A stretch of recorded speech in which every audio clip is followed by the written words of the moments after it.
Welcome to the Life After Sugar podcast, the podcast that's not just about sugar, but about your relationship with it and also with food and especially with yourself. So if you want to discover your life after sugar and hear inspiring stories from all kinds of people who also cut out sugar in their way, at their pace, for their own reasons, this is the podcast for you. Because when you take away the sugar, you can finally discover the real sweetness in your life.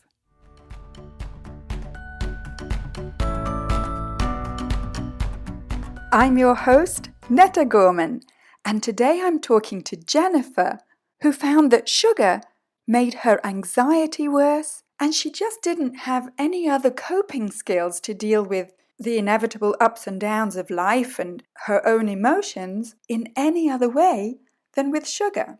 We had a very inspiring chat, and just before we get to that chat, I want to invite you to download your simple guide to getting more energy with less sugar on my website, aftersugarclub.com. Click on Simple Guide, and if you want to check out the After Sugar Club, then click on the green button, Join the Club, and come and join us.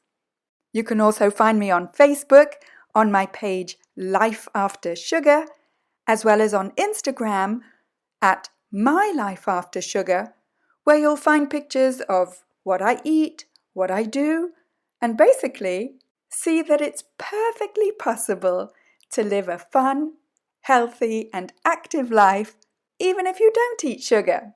And you can also find me on Clubhouse under my name, Netta Gorman, and in my club, Life After Sugar. All right, let's get to my chat with Jennifer. All right, so Jennifer, lovely to meet you and to see you. And could you tell us a bit about what your life was like when you were still consuming sugar? Sure. Like some of your other guests, my sugar story goes way back. So when I was a little kid, and I wonder, this is interesting, and I wonder if you've researched this at all, if there's a genetic component to this sweet tooth idea. Do you think there is?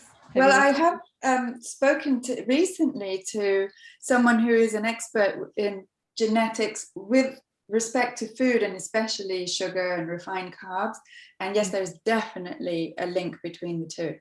Yeah. And so why I bring that up is because the way that I was raised, my mom was kind of a hippie type, and she was always on some sort of health food kick. So she'd have us on vegetarian diet. She'd have us on no sugar. She'd go shop at the health food store and we get all excited with this bag of cereal because it had like Popeye on it. I remember it was like Popeye brown rice puffs, and we thought it was like sugary cereal. We got all excited, but it was from the health food store, and she knew that, and it was a zero sugar thing. And then we had my dad. So my parents got divorced young, so all of those health kicks was my mom is a single mother. My dad is total sweet tooth, and his father, my grandfather, absolute and they both diabetic now or had gotten diabetes and passed, complications from that. So dad's side of the family was all about the sweet tooth. And so when mom was on a health kick and we would go to stay at grandma and grandpa's, grandma always had the cookie jar filled with like 5 different kinds of cookies. If she wasn't on a baking kick, she'd make sure to buy like the Keebler Elves little chocolate cookies.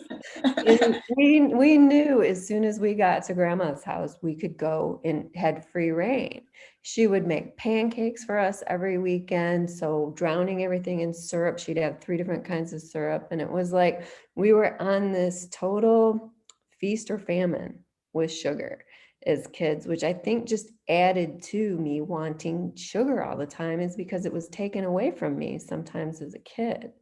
And so, I mean, I know you've discussed this. I've heard you discuss this with other people about having to be real careful around children. Yes. Yes, and real careful about, allowing or forbidding. And it's more you're not allowed, it's forbidden, that for me, it would be a problem than what it is that we're forbidding.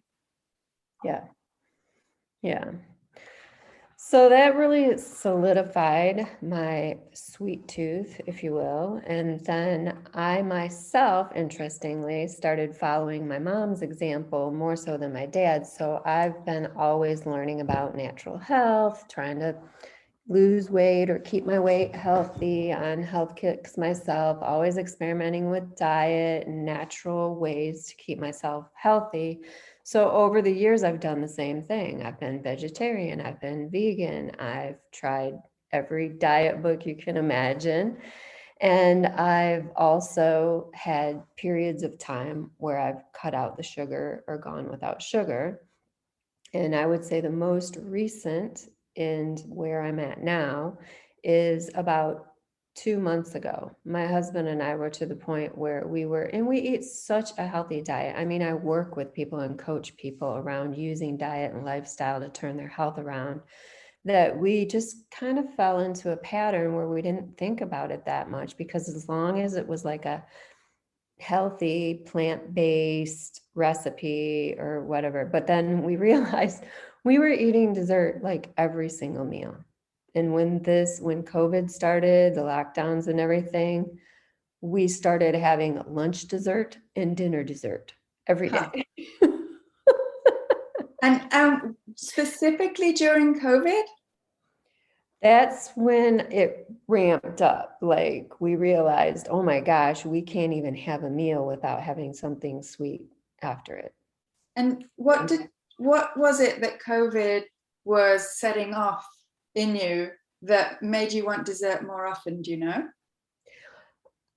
I think it's probably what everybody in the world has been feeling. Is just an overall sense of anxiety of what's going on in the world. And like my husband completely kind of changed up the way he works. So he started working from home 95% of the time.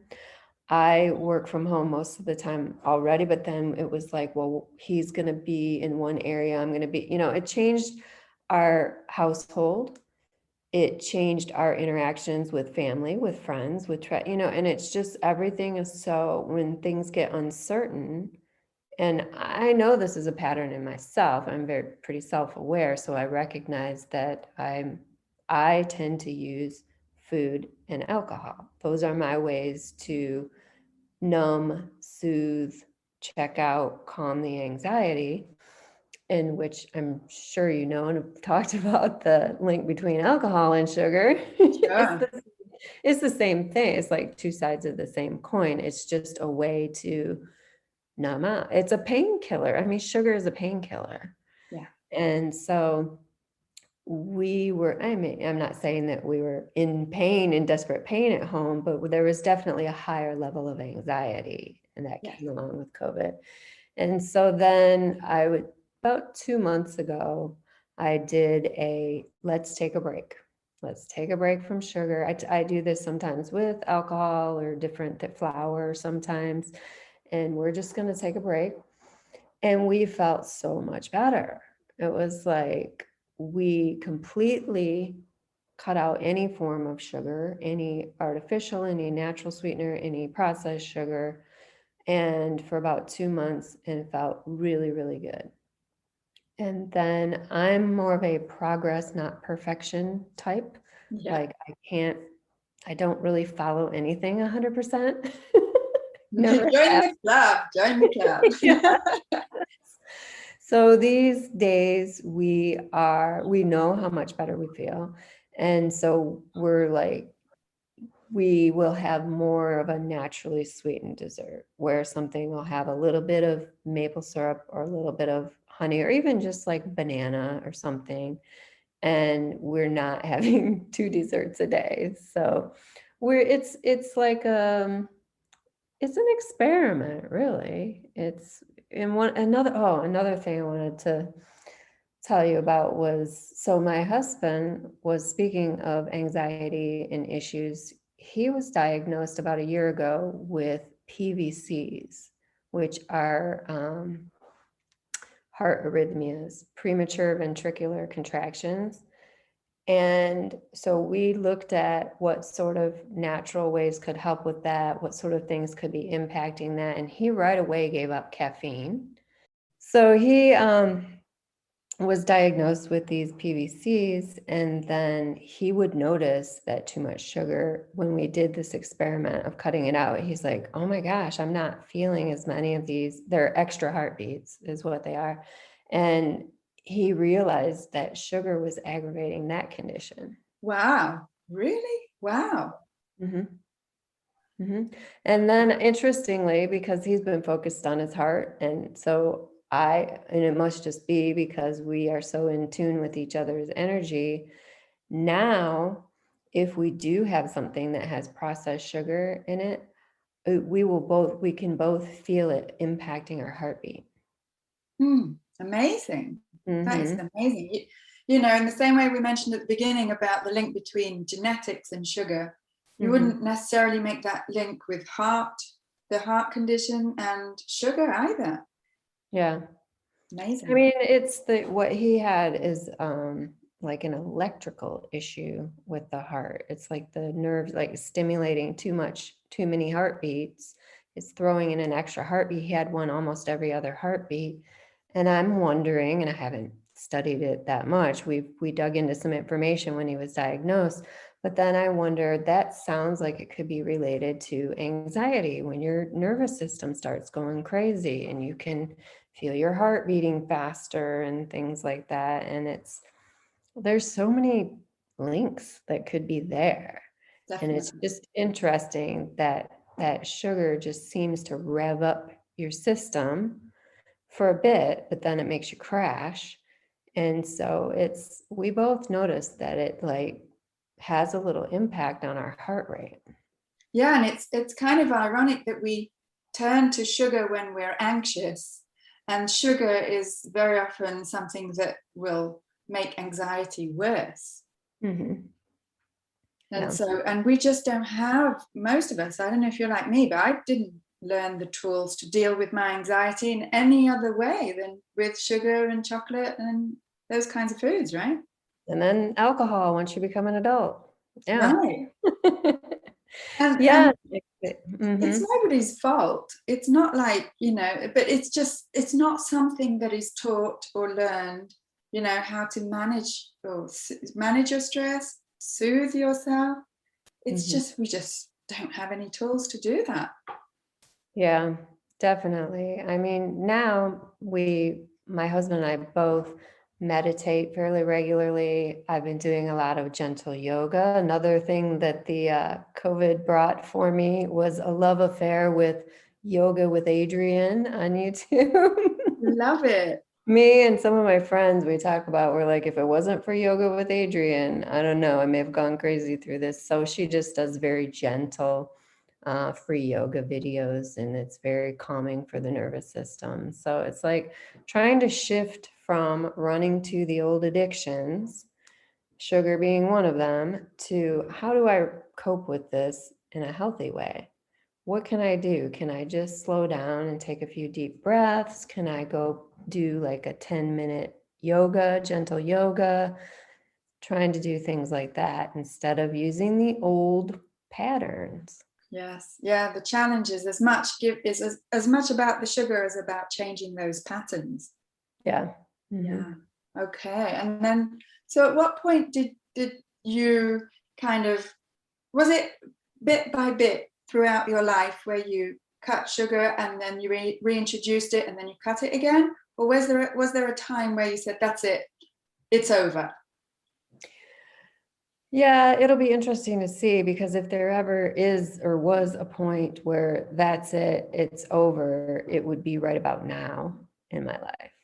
So historically, it's been cut it out, reintroduce it, cut it out, reintroduce it. And it's like things like French vanilla coffee creamer has been my Achilles heel, my downfall. There's But always then, something. but then other things in my life happen to where it's not even just the creamer, but like I know that coffee is not that great for me anymore because my husband gave up caffeine, and I'm at that age where I'm in menopause and I'm looking at hot flashes, night sweats. So I'm also looking to diet and reducing caffeine and reducing sugar and alcohol because of hot flashes. So it's impacting my hormones too. So yeah, I'm probably not going to ever go back to processed sugar. And then, naturally sweetened things like a little bit of maple syrup. That's where I'm at right now. And then I do notice a big difference between like a maple syrup dessert or something that just had bananas to sweeten it versus something that had like a cup of regular sugar or powdered sugar or a piece of cake. Those are completely different reactions in my body. And I know you talk about this too, it's about just listening to what your body needs. Yes, yes, and that's a skill in itself Mm-hmm. that we can develop. And what kind of difference do you feel physically? I mean, over and above the taste, what kind of difference do you feel physically between, some kind of dessert that's sweetened with sugar and then the other one that's with the banana or maple syrup?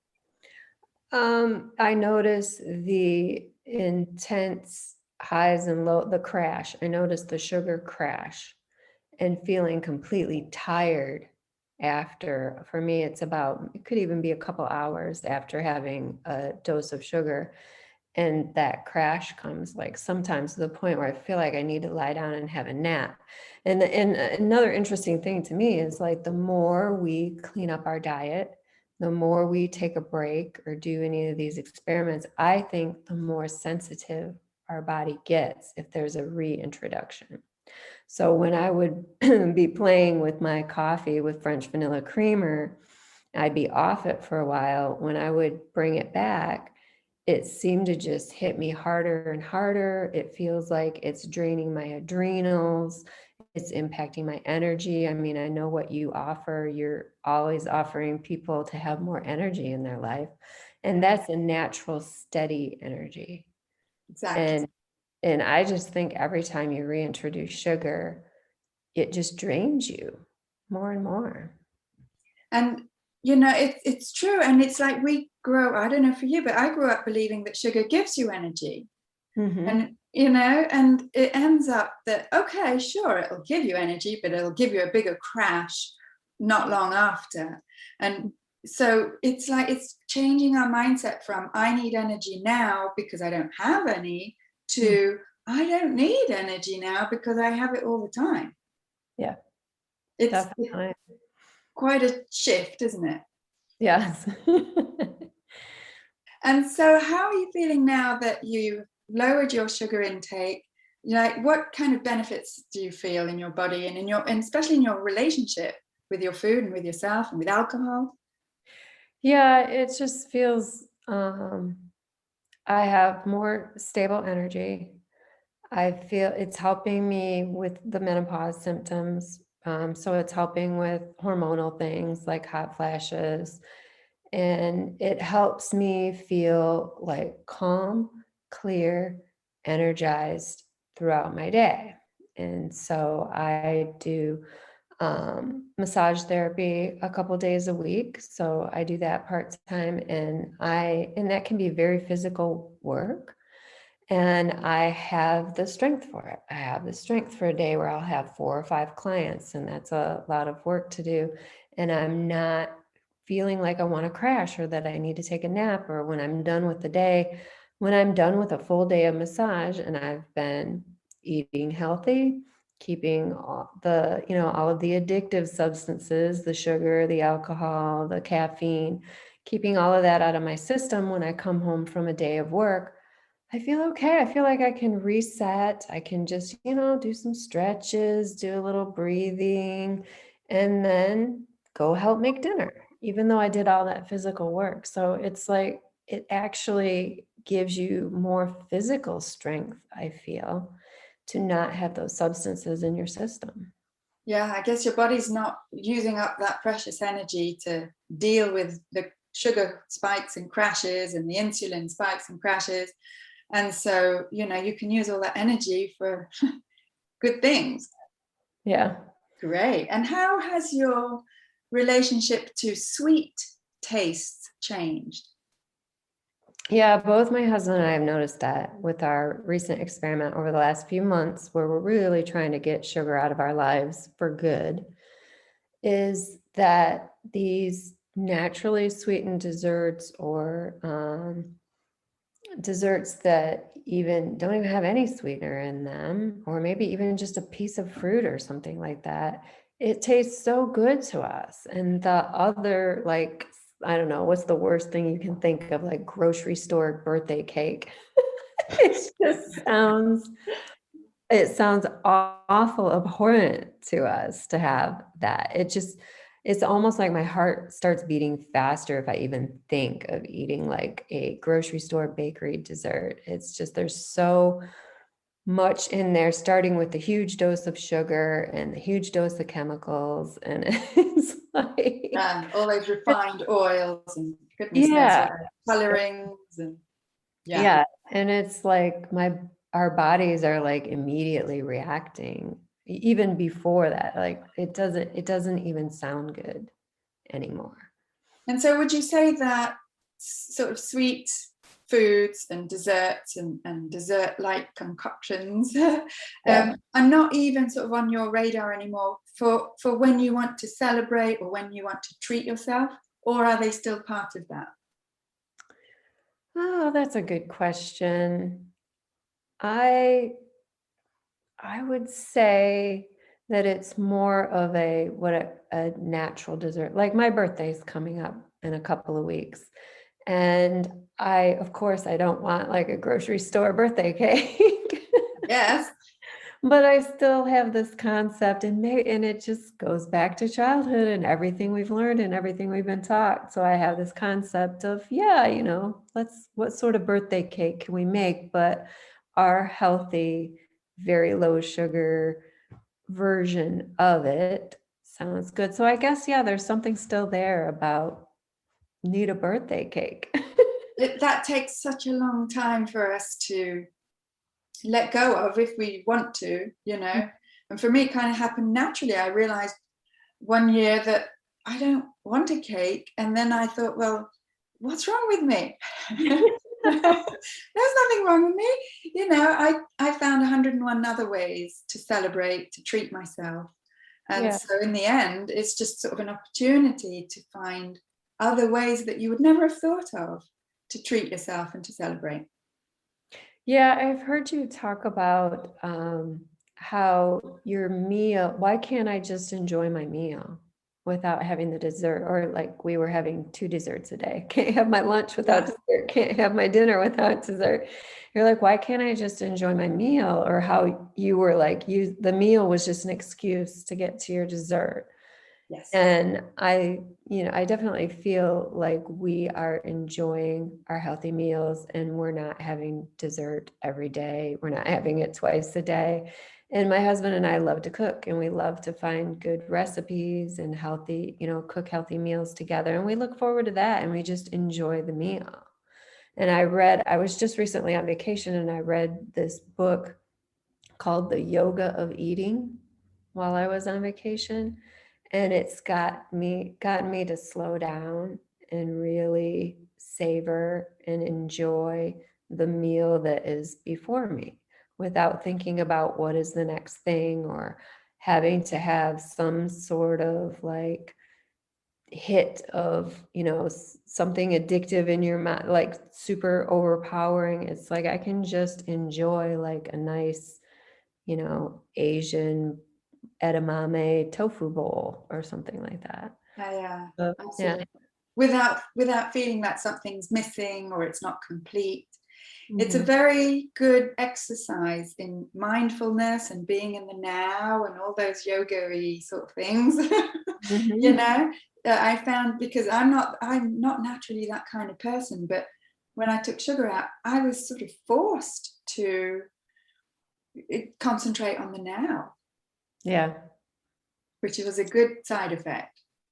Yeah, definitely. When you have to stop and think, when your natural reaction is, I want a cookie, I want a chocolate, I want something, and when you're really trying to take a break from those things or cut those things out of your life, then it's like you have to stop and think, why am I wanting to go to that sugar or that drink? And it's like, what's going on? And it's usually some level of anxiety, some level of wanting the now moment to not be the now moment, wanting to run away from that. Yeah. Yeah. And not knowing what else to do but reach out for that cookie. I come back to this fact that most of us have no other tools or knowledge or skills to deal with our anxiety, stress. And I'm not saying, get to a place where there is none of that anxiety and stress and whatever, because it's just part of real life. Yeah. So rather than try and eliminate real life, how about we sort of together find ways to actually deal with them and not just cover them up. Yeah, that's a big topic. How do we, as society, as humans, deal with the now moment, deal with emotions that are positive and negative, things that come up in life without running to our favorite addictions? Yeah, yes. It's, I think, as important to teach our young kids those kinds of skills as math and geography and all the rest. Absolutely. Yeah, it's emotional intelligence, it's self-care, it's, dealing with your emotions in life.